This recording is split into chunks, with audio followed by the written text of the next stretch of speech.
Hello students, good morning.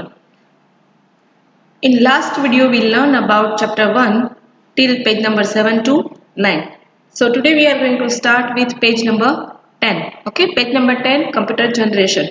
In last video we learned about some evolutions of computer. कि computer पहले कैसा था, कौन कौन से मैथमेटिशियन, कौन कौन से इंजीनियर्स आए, उन्होंने क्या क्या बनाया कंप्यूटर फील्ड में, उन सबका क्या क्या पार्ट था, उन लोगों ने क्या क्या कौन कौन सी चीजें और कैसे कंप्यूटर्स बनाए थे, पहले के लोग क्या यूज करते थे, सब कुछ वहां पे हमने पहले लर्न किया. Okay, so today we will learn about computer generation. जैसे कि मैंने आपको बताया था, कंप्यूटर जनरेशन 5 अलग अलग पार्ट में डिवाइड है, अलग अलग ईयर के स्लैब में. ओके, सो आज हम लर्न करेंगे about computer generation. Okay, so we will start with this. After this early calculated machine, the present computer took its shape in a 5 generation. जो पहले के कंप्यूटर्स थे वो सारे डिफरेंट थे, अलग अलग दिखते थे, हेवी थे, कैसे बड़े थे साइज में, कुछ स्लो चलते थे, कुछ फास्ट चलते थे. तो अभी हम इस जनरेशन में देखेंगे. सबसे पहले आता है first generation. First generation start with, हम बोल सकते हैं कि 1940 to 1955 it is the part of, ये पूरा का पूरा जो है ड्यूरेशन है फर्स्ट जनरेशन का. Okay, there was many computers that were a part of the first generation computer. Mark 1, first generation का कंप्यूटर का नाम क्या था? Mark 1. The first electromechanical powered computer. In 1944, Professor Howard Akins built the first electromechanical computer named Mark 1. It used punch cards and a typewriter for input and output. Mark 1 was much more reliable than early electronic computers. See, पहले के जो computers थे वो बहुत बड़ी size के थे और ऐसे थे और स्लो थे, यूज करने में प्रॉपरली नहीं होते थे. बट जब ये मार्क 1 बना तो ये भी देखिए साइज तो इसकी भी बहुत ही बड़ी थी. मार्क 1 की देखो तो कितना बड़ा है, पूरे रूम में है और कितना जैसे कबर्ड जैसा कुछ दिख रहा है ना. तो ये जो मार्क 1 है वो किसने बनाया था? प्रोफेसर हावर्ड एकेंस ने. You have to underline this. Mark 1 is built by professor Howard Aiken and first generation duration 1940 to 1955. ENIAC. ENIAC, the first electronic computer. What is the full form of ENIAC? Electronic Numerical Integrator and Computer. ENIAC का full form क्या है?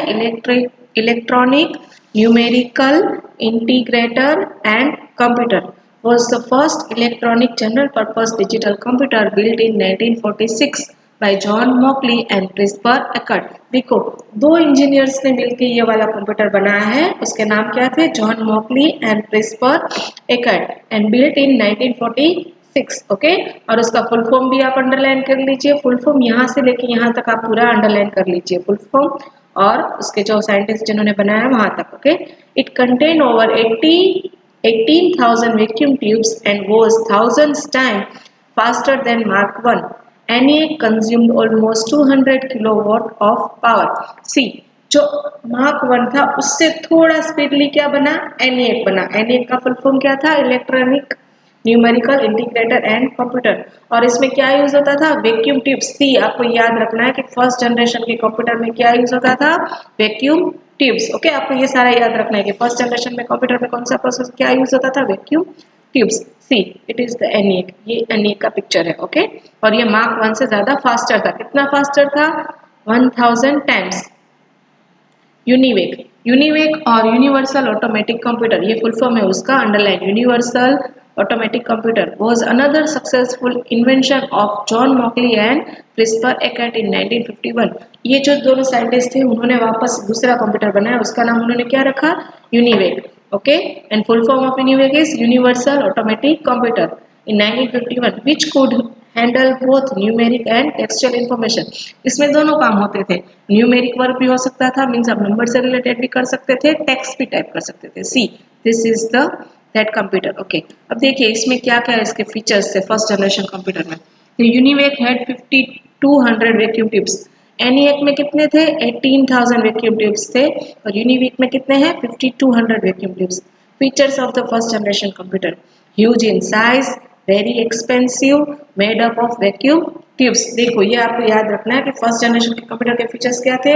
बहुत बड़े थे size में, खर्चा भी बहुत था, एक्सपेंसिव भी थे वो, और वो क्या यूज करते थे? वो किससे बने हुए थे?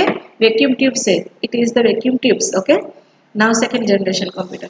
सेकेंड जनरेशन 1956 टू 1964, अंडरलाइन कर लेना, ये आपको याद रखना है। After 1955 use of transistor and magnetic tapes changed the image of the electronic computer. During this period, the major computer manufacturer begins to offer a range of accessories such as page printer, cathode ray, tube display, card feeder, etc. C. First generation के computer में vacuum tubes होता था, उसके बाद यहाँ पे किस चीज का इन्वेंशन हुआ? मैग्नेटिक टेप का। मैग्नेटिक टेप के यूज से क्या बनने लगा? फिर प्रिंटर बनने लगा, कैथोड रे ट्यूब डिस्प्ले बनने लगा, कार्ड फीडर बनने लगा। See, it is the magnetic tape and it is the transistor. Now see feature of second generation. अब सेकंड जनरेशन के कंप्यूटर में क्या क्या उसमें खास बात थी फर्स्ट जनरेशन के कंप्यूटर से? मेड अप ऑफ ट्रांजिस्टर, ये किससे बने थे? ये ट्रांजिस्टर से बने थे। फर्स्ट जनरेशन के किससे बने थे? वैक्यूम ट्यूब से बने थे। Magnetic tapes were used to store data, small in size, less expensive than the first generation computer, faster and reliable. See, first generation के कंप्यूटर से छोटे ये साइज में आने लगे, उससे थोड़े कम खर्चे में बनने लगे और उससे थोड़े स्पीड में काम करने लगे, ज्यादा स्पीड से काम करने लगे, अपने आप काम करने सके ऐसे वाले उसमें थोड़े फीचर्स ऐड कर दिए गए। तो आपको याद रखना है फर्स्ट जनरेशन में वैक्यूम ट्यूब यूज होता था, सेकेंड जनरेशन के कंप्यूटर ट्रांजिस्टर से बने थे। Okay, now third generation computer 1965 to 1975, आप ये अंडरलाइन कर लीजिएगा, third generation 1965 to 1975। In third generation the invention of integrated circuits means IC, ये आईसी है, आपने देखा होगा आपके लैपटॉप में कंप्यूटर में ये होता है, led to smaller size computers with better functions and more storage. अब ये वाले जो कंप्यूटर बनने लगे इसमें आईसी यूज होने लगे। What is the full form of IC? Integrated circuits, ये आपको याद रखना है। उसमें फीचर्स क्या थे? The features of third generation computer, these computers were made up of ICs. The use of the ICs reduced the size and increased the speed of the computers. They were more affordable and dependable. इसमें क्या था? ये ज़्यादा size में थोड़े कम हो गए, speed उसकी बहुत ज़्यादा बढ़ गई, और ये क्या हो गया? ज़्यादा अफोर्डेबल मीन्स थोड़ा उसमें खर्चा कम होता था बनाने में और यूज़ करने में भी, आप उसको ज़्यादा सस्ते में यूज़ कर सकते थे और ये अपने आप भी काम कर सकते थे। ओके, नाउ अब आपको ये याद रखना है फर्स्ट जनरेशन में वैक्यूम ट्यूब, सेकेंड जनरेशन में क्या था? सेकेंड जनरेशन में ट्रांजिस्टर एंड थर्ड जनरेशन में integrated circuits. Now fourth generation 1976 to 1985। In 1980s very large scale integration, VLSI का फुल फॉर्म ये आपको याद रखना है, अंडरलाइन कर सकते हो आप, very large scale integration. Okay, came into the existence in which thousands of transistors were placed on a single chip called microprocessor। जो ट्रांजिस्टर में जो चिप्स थी ना अलग अलग ऐसे लगाते थे, उसके अलावा ये क्या बन गया? एक पूरा वेरी लार्ज स्केल इंटीग्रेशन का एक बन गया, एक सर्किट जैसा कुछ बन गया, उसके अंदर ये सारे एक साथ सारे पिन्स उसमें लगने लगे माइक्रो चिप जैसा, तो ये सारा एक ही अब यूज होने लगा। IBM released their first line of desktop PC which was used by the Intel 8088 chips as their CPU। Computer में चिप यूज होती है ना, माइक्रो प्रोसेसर, तो ये किससे बनाया? सबसे पहले IBM ने बनाया, IBM ने रिलीज किया है ऐसा। Okay, in 1983 IBM introduce the PC XT।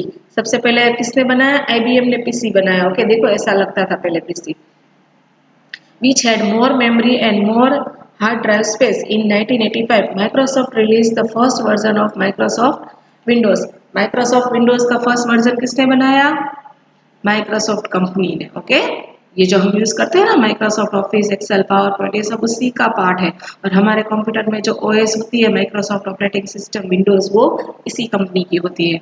Features of fourth generation computer, उसमें आप फीचर्स क्या थे? VLSI cold micro processor invented, small in size, could be placed on an office table, hard disk to store data, introduction of GUI operating system। What is GUI? Graphical user interface। Okay, see, पहले के ज़माने में जो computers थे first generation में, second generation में बहुत ही size में बड़े थे, उसको अफोर्ड नहीं कर सकते थे, हैवी होते थे, एक्सपेंसिव होते थे, ज़्यादा इलेक्ट्रिसिटी यूज होती थी। बट फोर्थ जनरेशन के जो कंप्यूटर्स आ गए उसमें ये सब चीज़ें कम हो गई, स्पीड बढ़ गई, अपने आप कंप्यूटर्स में वर्क होने लगा, कुछ भी करना हो तो हम ऑर्डर दे दे, इंस्ट्रक्शन दे दे, कंप्यूटर में हो जाता है। पहले तो क्या होता था, ऐसा होता नहीं था। कुछ कंप्यूटर्स में सिर्फ नंबर होते थे, कुछ कंप्यूटर्स में टेक्स्ट और नंबर दोनों होते थे। बट ये वाले कंप्यूटर्स क्या आ गए, इसमें ग्राफिकल यूजर इंटरफेस भी आ गया, इसमें पिक्चर इमेजेस उस लेवल का भी सारा वर्क इसके अंदर आ गया। Now fifth generation computer in 1986 to present. 1986 से कौन सा जनरेशन स्टार्ट हो गया, फिफ्थ जनरेशन। हम लोग कौन सी जनरेशन में है, फिफ्थ जनरेशन में। After 1986 VLSI technology was used to develop more powerful microprocessor to improve the speed, size, cost and performance of computers. In 1997, Intel introduced the MMX microprocessor, which were designed to improve game and multimedia performance. Scientists are still trying to develop computers with artificial intelligence. What is the full form of artificial intelligence? AI का full form क्या है, artificial intelligence. C. Fourth generation में जो computer बना वो PC तक का हो गया, ओके। फिर फिफ्थ जनरेशन में जो कंप्यूटर आया वो कैसे है, लैपटॉप आ गया, कंप्यूटर साइज में छोटा हो गया, कहीं पे भी आप कंप्यूटर को उठा के ले जा सकते हो, कहीं पे भी अटैच कर सकते हो। पहले सिर्फ डेस्कटॉप कंप्यूटर तक ही था, उसको आप कहीं पे भी इजीली ट्रांसफर नहीं कर सकते थे। फिफ्थ जनरेशन में क्या हो गया, कंप्यूटर को आप कहीं पे भी ट्रांसफर कर सकते हो, उसके अंदर सारा वर्क होने लगा। Fifth generation will use artificial intelligence, improve size, cost, speed and performance. New version of GUI operating system are develop. इसमें क्या हो गया, GUI ऑपरेटिंग सिस्टम्स का न्यू वर्जन भी इसके अंदर आ गया। तो सबसे बेस्ट क्या है, फिफ्थ जनरेशन कंप्यूटर। और हम लोग कौन सी जनरेशन में है, फिफ्थ जनरेशन में। तो आपको ये सारे याद रखना है। First generation vacuum tubes, second generation transistor, third generation ICs integrated circuits, fourth generation VLSI and fifth generation artificial intelligence. Okay student, so now exercise we will learn in next video. तो आपको क्या करना है, अभी homework में आपको chapter पूरा का पूरा रीड कर लेना है, वीडियो को वापस से देख लेना है, दोनों वीडियो को, फर्स्ट वीडियो को और सेकंड वीडियो को, दोनों को आप वापस देख सकते हो। ओके, ये सारा वीडियो आप पूरा का पूरा चैप्टर लर्न कर लोगे अच्छे से, उसके बाद हम ये एक्सरसाइज करेंगे। Okay student, till then bye.